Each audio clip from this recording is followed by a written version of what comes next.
Protesters don assemble for Lagos as early as around 8 a.m. to begin dey demonstrate, and the protesters dem gather for Ikeja area of Lagos State, and police too dey ground as the protesters dem gather dey do their protest. No be small matter like this o my good people. Last October e don arrive and e come fall on a Tuesday.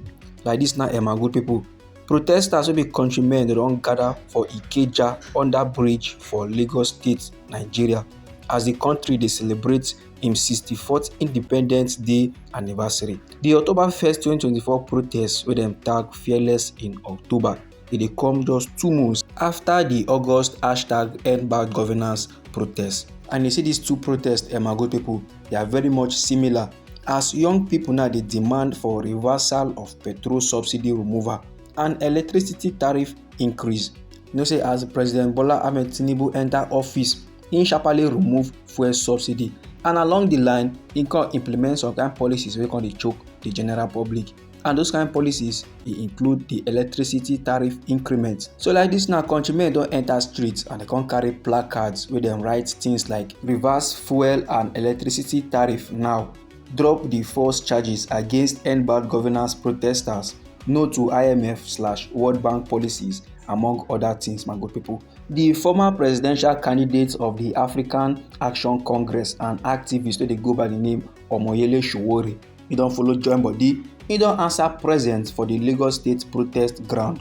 Now as things dey happen for inside Lagos State my good people, na so things still dey happen for inside Port Harcourt, Rivers State. You know say the EndBadGovernance protest e never hold for Port Harcourt wey be the Rivers State capital, because some anti-protesters they don first go occupy the usual protest gathering point to prevent any kind of gathering for the protest. This dey happen as the state dey prepare for local government election on Saturday wey be the 5th day of October for inside this year 2024. Now in spite of this, police and other security agents dem dey ground, while some of them now dey patrol around the city to monitor the situation. The anti-protesters now don already gather for inside Port Harcourt Pleasure Park and opposite the Federal Secretariat complex along the Port Harcourt-Aba Expressway. Now make I yarn you more details on the things wey dey happen for inside Lagos State. Like this now my good people, heavy security operatives wey include the police plus military plus civil defence and Lagos State Transport Management Agency wey be LASTMA, like this dem dey for Lagos State Nigeria Commercial Center as the Fearless in October protesters dem gather for Ikeja area. And before all this level begin dey happen my good people, the Lagos State Commissioner of Police wey dey go by the name Olariwaju Ishola, he bin don meet with the Lagos State protesters, and he assure them say police don perfect the arrangement with other security agencies to provide them with maximum protection during their protest. And he say he bin don order the deployment of correct human and operational resources go strategic locations for inside Lagos State. And Oga Ishola say he don advise the deployed officers make dem dey professional, make dem dey civil, but make dem dey very much firm. Now these police officers they no come to disrupt the protesters, no, they no come to find trouble.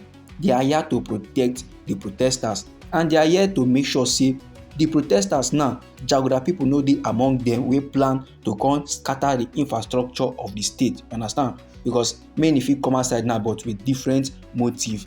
Some dey now wey come genuinely to come cry on how things choke them reach, while some dey wey just dey among them to come cause kasala for inside the country. All those jaguda men. Now why police mad, so that they go make sure say those jaguda men and their jaguda plans no go work for inside the country Nigeria. Now my good people, make I yarn you the things and things wey dey happen for inside the Federal Capital Territory wey be Abuja.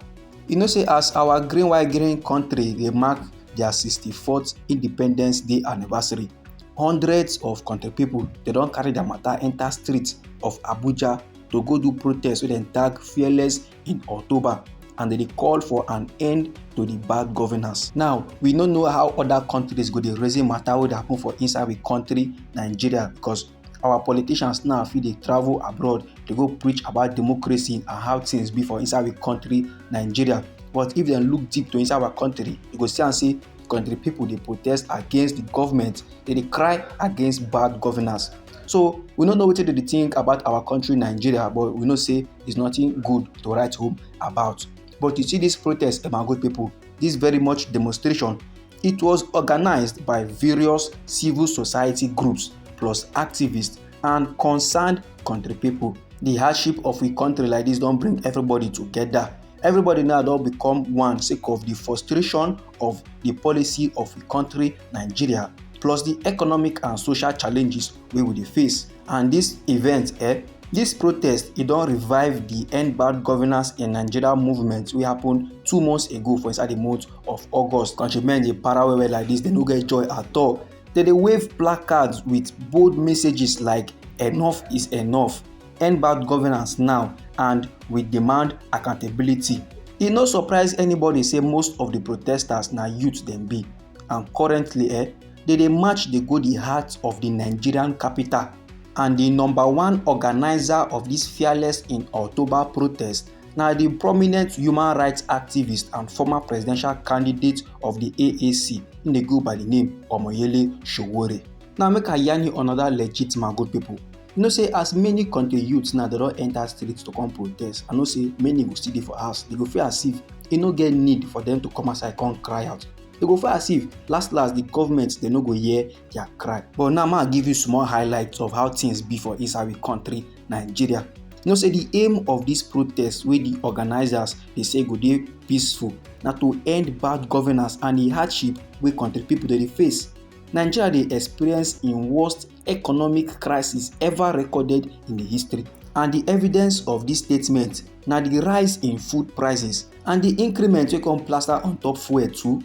One recent survey wey the country Central Bank of Nigeria wey CBN conduct from the 22nd day of July to the 26th day of July for inside this year 2024, e dey show say the rising inflation rates go force country people their household to spend the largest amount of their earnings on food for the next 6 months. This na as the most recent report by the National Bureau of Statistics wey be NBS put the inflation rate at 33.40% and the food inflation rate is over 40%. Then Oga Omoyele Sowore wey dey lead the Fearless in October protest, e come outside the yarn. He said the reason for this protest na to enforce the 15 demands and make sure say dem protect the dignity of the people of this country. He say know very well say even the protest wey dem do for inside the month of August bin carry 15 demands too, and for inside that 15 none of them wey the federal government do. And after the protest, the federal government still arrest, detain and charge some of the protesters for treason. Some still dey detention for inside the country Nigeria. And he said they also know very well say for the economic side of things, the price of goods and services e don go up again sake of say government decide to increase the price of petrol. Now why dem dey effectively suspend their own Independence Day in favor of their new request for independence. So that my good people dey come from Omoyele Sowore, and this na how the Fearless in October protest dey happen for the states for inside the country Nigeria. I dey come your side again with more updates my good people. Meanwhile, anyhow the informate be for body, feel free make you drop am inside our comment section. Now we be Anointed Lady TV. Now they give you legit information on the things and things wey dey sup for inside the country Nigeria. So if you like this update and you would like to receive more, try make you subscribe to this channel and try make you put on the notification bell so that as we dey bring the news they come, I go first receive the updates and I go get them. I dey come your side again my good people with more legit information. Abeg, no go anywhere.